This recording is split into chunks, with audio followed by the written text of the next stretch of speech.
Good to see you, my brother. Appreciate you. Good to see you. I hope you see what you like here. Yeah. Fantastic. Thank you very much. So this was unique. Very, very unique.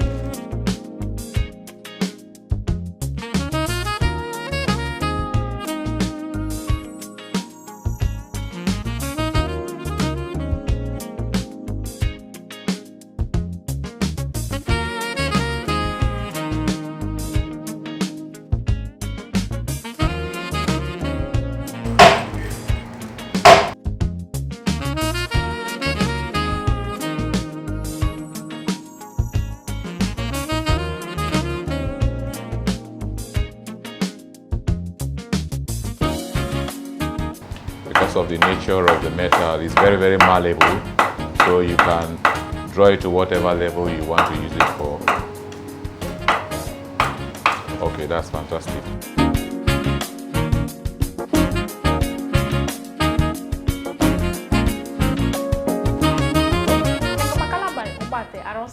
Akuma mi dede bumebo. Wam ni studio bu ane Kalabari TV studio.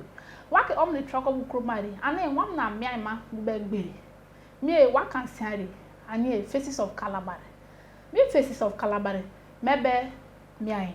Munja ne wa brote Kalabari semebu. Bra krote ebokuma tu karapuna. Bra swate ke miabo kofuri apu prarapuna. Frikiri bra yana ore bapuna. Wa wete ni brabo mena frikiri ma. Ambe toai and government okonobu sera kuma. Tomi ane brama enyo labra ke igbigi dokite anyana enabopera. Ane resi me mebo. Ane wa mena yema kebo homne troko kromari. Ankoma mengba mebo wamna imbre wamne dabo. Opaka bowere mena mebo. Obo wamna sote gbala oke mete fie be me. An mete me finjite to ma nimi. Wamne imbrewe orere ane Boma Cotterell.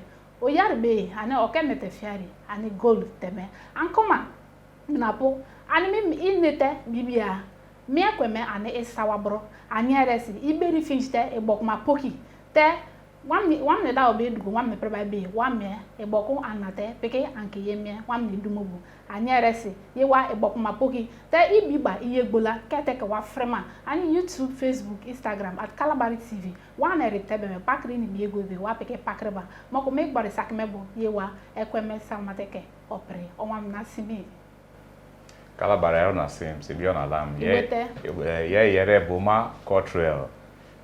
I asked Buguma Wana me Pakamaye from Osford compound, Cotterell's compound, Buguma. Eda Winike, late Chief Winike Kaiser Cotterell and Ingi, Madam Emily Duke from Bakana. Me se meto ke problema, I mete kona bela man because I mete why Bokuma one abo mie pakama ama mai preba and peke wa korea na wa peke ye mete to minimba ya kele ebo mie pakama yare. I am 46 years old, married to Mrs. Dakoru Cotterell, a very supportive wife. We are blessed with 4 sons. Obomate Courage Cotterell, 21 years of age. Daomete Confidence Cotterell, 18 years of age. Sokonte Success Cotterell, 10 years of age. And Otonte Brian Cotterell, 6 years of age. Ibrakonama, all goldsmithing. Gold na silver na temebo. And I am focused on our native jewelries, studs for our etibo, woko, don, and also jewelries for our women for their traditional ceremonies like child dedications, marriages, jewelries like the gold bead sets, the pakute, and all others. Akele, me business member, smith upward of 27 years. I've been in this industry. I was blessed to have a very wonderful mother. She inspired me into entering into this business because while growing up, she was actually trading on these studs. And after my leaving my secondary school, I started working with her, going through the market and all other activities. And in the year 1993, I started my own venture through the support of my then director, Engineer Basine Wokoma, who supported me with a seed capital of 2,500 naira then, and that enabled me to start up my side business as a hawker of studs and jewelries. And after a while, I was able to remit him back the money that he gave to me, and also give him a single stud, 80 stud as a gift for appreciation of what he did for me. And that was how I started my venture. It has not really been a very easy road. You know, it has had its ups and downs. The industry that I dwell in is a luxury good industry. So when things become difficult, we are the first to be affected, because then people start thinking of what they will eat before they start thinking of what they will wear. You know, but we've been resilient. We've been through the ups and downs, and God has been faithful. So far, I have my company, Jeweltec Goldsmiths Jewelers Ltd, with a staff capacity of 8. And by God's grace, we have come a long way, and we have every cause to be grateful for what we have been able to achieve. Thank you very much. I pick it back bola. Menapo on Ninganumao, Ogute to once I can make Nabi Fieri, and if Balakemete may opoke about mate, Kalabari, Nabe men Nabapma, Inete Udugabe me, na Okeba, Yewa, Patrocom. Abiba bola, say many me your make a pere. Bala enyome anyana nimime anyana braso me okay braso me sente ti enyome ke premini me bala ke per ingibo e anoke mono no so janga bo so ya ne return belemar yeri coming up as a young boy in my late teen and early adulthood, I've always liked working with my hands. I was actually a shoemaker first. That was in about 1991 and thereabout.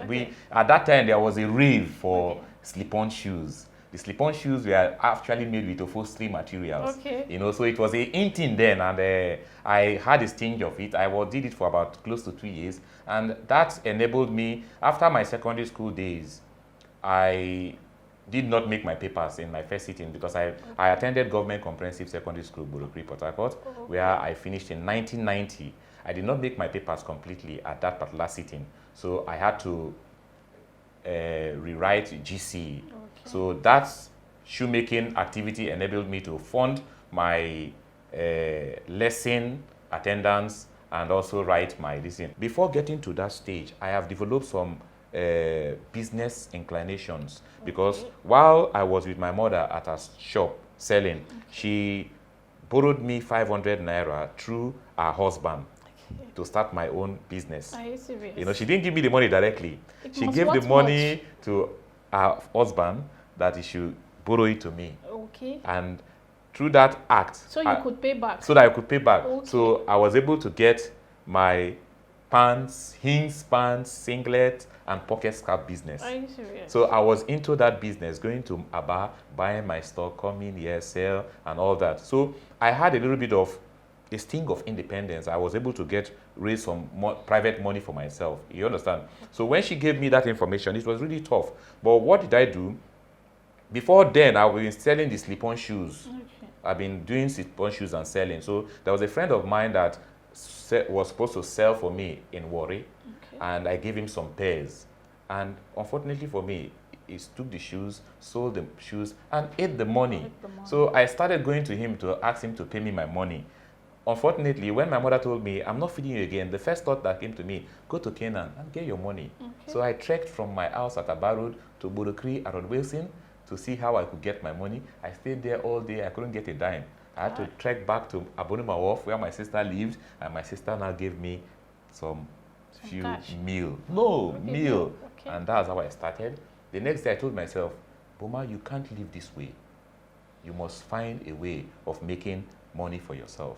So I went to the man that used to do the slip-on for me. It's Umo, I think, from Akwa Ibom. And I said, look, Umo, I want to learn the work. He said, you go fit? I said, beg, I want to learn the work. And that's how we started. He gave me 10 naira a day as payment. And these Calabar girls jollof rice with ice fish. That was my meal, you know. So I started there. I was passionate. I was enthusiastic. I wanted to, you know, I wasn't drinking. I wasn't smoking. I was just, you know. So After like 3-4 months, I've already mastered the act. So how much were you paid for one? I was paid for one. By then, some of them were 500, 300, Okay. you know, Okay. 200. Okay, depending on the quality. Depending on the quality, depending on the design too. Okay. You know, so, and I started that. I paid for my lesson fee at Student Aids, Ikwere Road. Okay. If you're conversant with Ikwere Road in those days, Student Ikwere Road, I was attending lesson every evening, doing my studies, and at the end of the day, when I wrote my GC, I came out with my 5 credits clean. That's very good. You know, so the whole experience was really a fantastic one for me. Okay. I always look at business like a family relationship. Okay. The head of the business is the father. Okay. The workers are like children. You have to treat them with equality and justice. And passion. Okay. You know what I'm saying? Yeah. I've had both good cases and bad cases in my industry. Okay. But with the grace of God, I've always been positive. You understand what I'm saying? Pilfering and all that. I've experienced that. Okay. But I do not condemn. Okay. I correct and embrace. All right. That's awesome. Like you talked about sometimes having ups and downs in your company. We know that it's very much inevitable in a company, in every company rather. So when those downs come, are they too bad? Like you seem not to be able to cope with them? The down times are really, if you do not have emotional maturity, you might not be able to stay with the down times. Okay, it may knock you off, right? It might knock you off seriously. Because first of all, you're dealing with high value commodity. Okay. And if you do not have integrity, you might end up selling customers' products and having issues. Okay. We deal on gold and silver. Okay. Now, it requires a lot of integrity, it requires a lot of vision, because when the times are down and you're not generating enough revenue, what keeps you going is hope and trust in God. Okay. You understand what I'm saying? All right. So, have you by any means encountered any dubious acts from any of your clients or something? We see that quite regularly. We see that one factor we have in our society is that the clientele sometimes, they are very beautiful ones, very fantastic ones that are aimed at making your company grow. But there are also those that are a bit complacent with your business. You know, somebody will have a negotiation with you and owe you for like 8-10 months. Okay. You know, and it's almost like putting you out of business. Okay. You understand what I'm saying?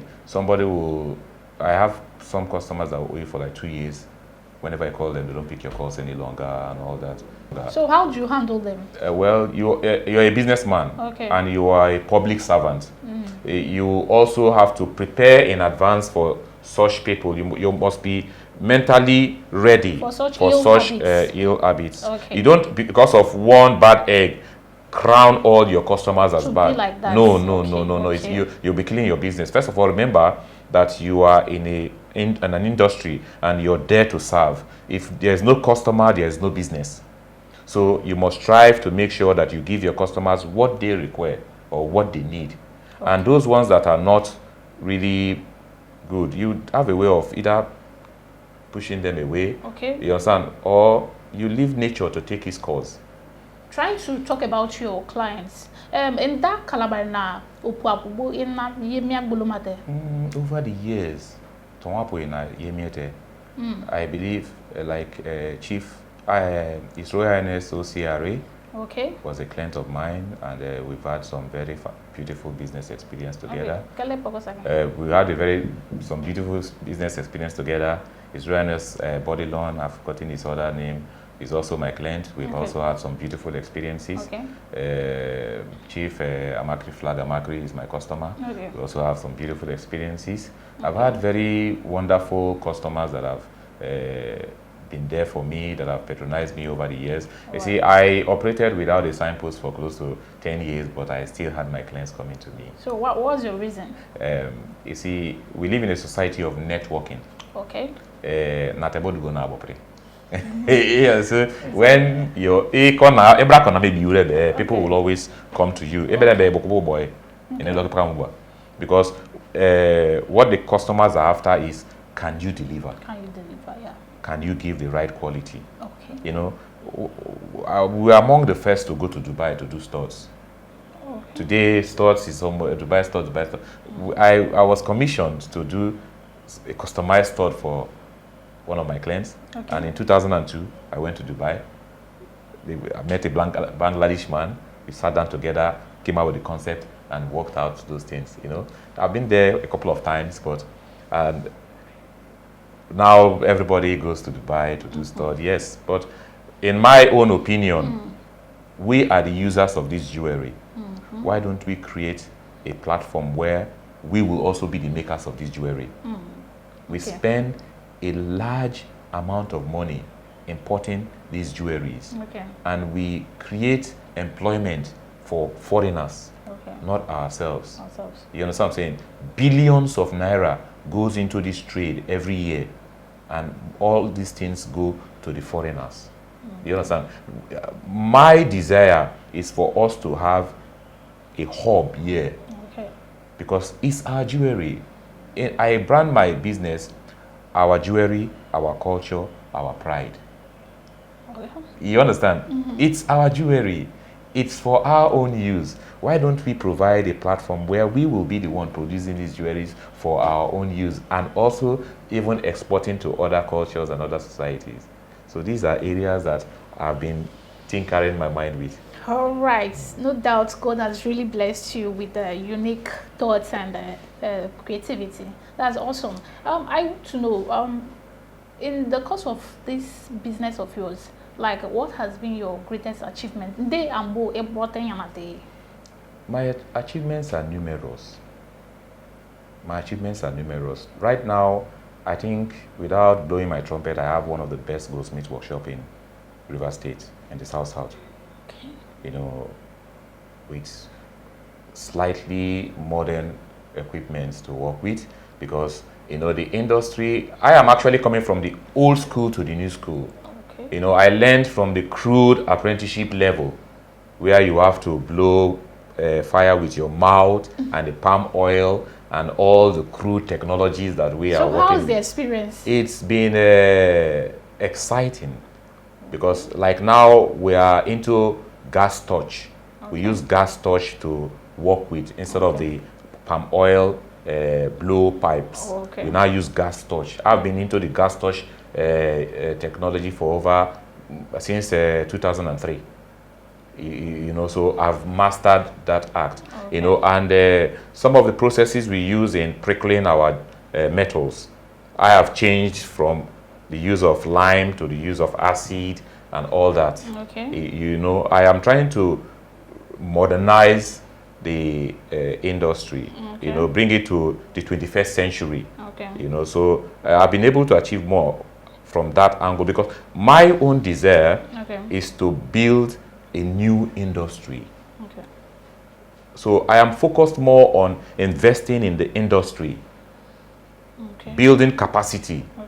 You understand what I'm saying? Although there are still a lot of limitations that I have because of the way we learned our level of apprenticeship, but I still have some aspirations of going further, studying further on this skill set, acquiring the necessary certification, so that I can bring a new crop of goldsmiths and gold working techniques. Okay, that's your intention so far. Okay, that's awesome. That's awesome. So, where do you see yourself in the future? I see Jeweltec Goldsmiths and Jewelers Ltd as an African brand with a world-class standard, projecting African perspective in jewelry. We do not intend to compete with the Italians. We do not intend to compete with the Americans. We do not intend to compete with the Arabs. We only intend to present African brand of jewelries to the outside world. In the future, I see Jeweltec Goldsmiths and Jewelers Ltd organizing a fashion show, a jewelry fashion show in America, presenting our Niger Delta costumes and attires and jewelries to the outside world. Making them stand out. Making them stand. You see, we've so imbibed the white man's culture that, you know... like, we can come up with something unique. In our society, the average Niger Delta appreciates a woman that is not slim, but at least has some fleshy this thing. Now, when you dress in our attires, it gives you that fitting. Yes. Now, my desire is to present this dress and body structure to the outside. You know, have a runway in California, presenting our attires, the don, full regalia, the woko, the 80 shirt, the Rimna area, and all that, you know, in a very fashionable manner. To be highly appreciated. To be highly appreciated. Exactly. Showing how colorful and rich our culture could be. Exactly. You understand? So that's where I see Jeweltec Goldsmiths and Jewelers Ltd being in the future. You know. That's awesome. That's very much awesome of you. Okay. So I want to know, how do you want the Kalabaris to come into your affairs? Like, how helpful do you want them to be to you? In Abraswa will come in the aspect of patronage. Okay. In Abraswa will come in the aspect of partnering and sponsoring, you know. So without saying much, thank you very much. Without saying much on this, can you actually impact on the Kalabari youths in the future? Yes. You see, I want to let the Kalabari youth know one thing. You're not lazy. Your ancestors were great merchants. You see, when you go back to our history, our great-great-great-grandfathers, like the Amakris, the Emekwes, the Osfolds, were great businessmen. Apart from the fact that they had their working house, they also had their mercantile boats that they used for trade expeditions. Yeah. They traveled out, they had slaves that worked for them on their boats, and they had their business niches. And they made so much money. You see, we were the middlemen between the hinterland and the Europeans. Exactly. When the hinterland brings their goods to us, we repackage them and sell it back and sell it to the Europeans. Okay. When the Europeans bring their goods to our shores, we buy from them and sell to the hinterland. Now, the Kalabaris are a proud people, a healthy pride. They don't buy goods on credit. They buy goods and pay so that they can have, they are not tied to any one client. They move from cheap to cheap and all that and get what they really want, you know. And they have a way of personalizing goods to themselves. Okay. You know, rebranding them to be their own. If you look at our chieftaincy institutions, most of the houses have their own wrappers. You understand? Most of the houses have their own wrappers that their great ancestors used during that period. It became the wrapper of that particular compound. We are not a lazy people. Okay. People presume that we are lazy because they feel that we have a high taste, we are not willing to work. No, our youths have not been shown the right mentors to follow. Okay. They've been shown the wrong set of mentors. In every Kalabari youth, there is that desire for excellence. Okay. That's why whenever they make a choice of anything, they go for the best. Okay. You understand? So they should look inward and find something that is worthy and put their effort into it. And over time, they will make wealth out of it. Okay. I also want them to understand one fact. Life is not a short sprint, it's a marathon. Okay. Success is a marathon, not a short sprint. Okay. And in the restaurant of life, is pay before service, not pay chop and pay later. Okay. You understand? So be willing, whatever you set your mind to achieve, be willing to go the extra mile. It's the extra mile that you go towards your desired end that enables you to become successful in that endeavor. Okay. Thank you very much. It go bra ibim. It's one ne toru finji bra me ibilan ore. Ankuma menapu one ne imbrebe one ne dawo be odugoye ibilan ore.